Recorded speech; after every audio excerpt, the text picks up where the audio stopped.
What I remember most, you should remember, while I remember, that it was 35 years ago.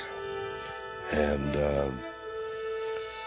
there's some jokes about that's older than ties in my wardrobe, you know. But it's a long time. It's more than a generation ago. And so, like some Japanese painting, where the tips of the mountain peek out of the mist, so the mist of forgetfulness and experience that postcedes all of that happened to me during Star Trek gets in the way of my memory of it.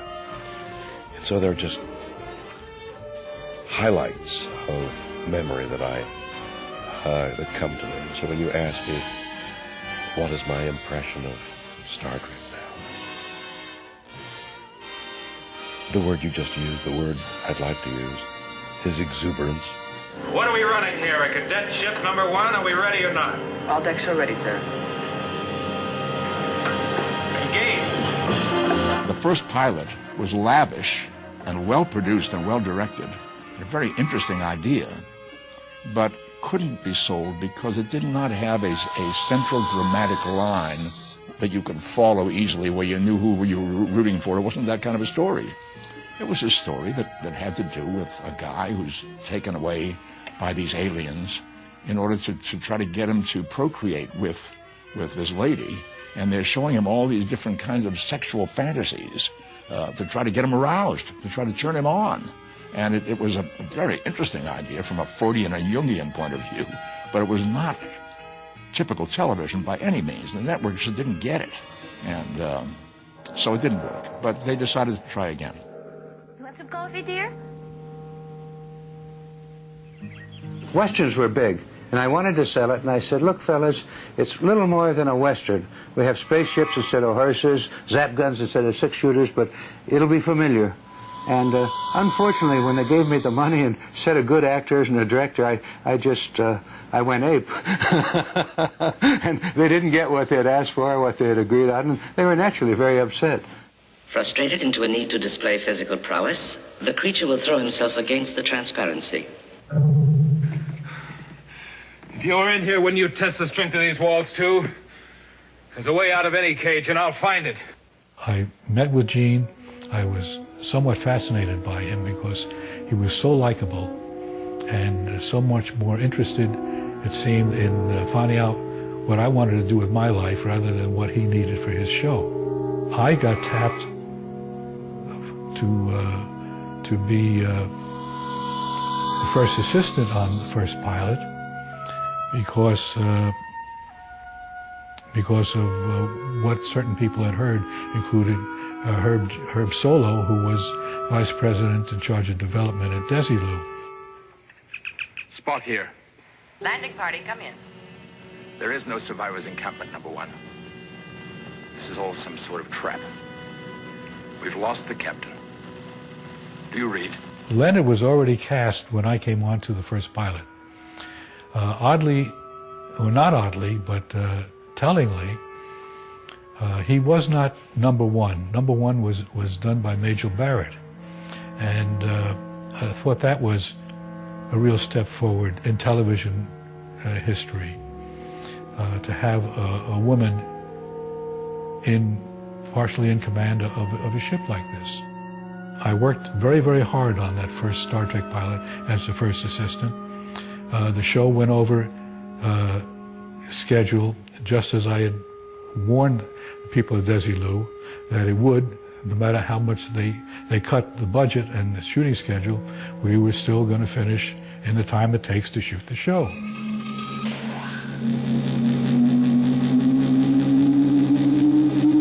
There were no sci-fi shows on. There was nothing even close to what Star Trek was. And there have been the anthologies, Twilight Zone and so forth. But that wasn't the same. That wasn't a series. And I didn't think it could be done. I was concerned until I got a chance to read the script that it would be really difficult to land a spaceship on the surface of a planet every week. You know, the spaceship was very, very large, and the planet was unknown, and so was our ability to afford to be able to do that. My problem was solved for me because Gene, in all his wisdom, came up with the idea of beam me up, you know, and that took care of having to land. The meteorite beam is not deflected, Captain. Evasive maneuver, sir. Steady as we go.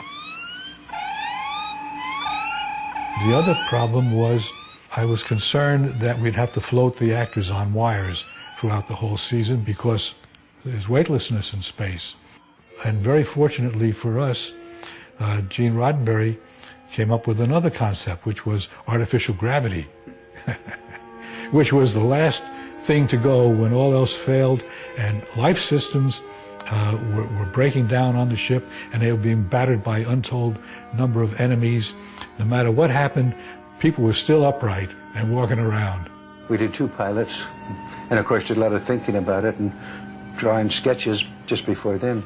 Somehow, a second pilot got broached, and I got a phone call from Gene Roddenberry saying, hey Bob, we're going to do another one, and I want you to be the associate producer this time.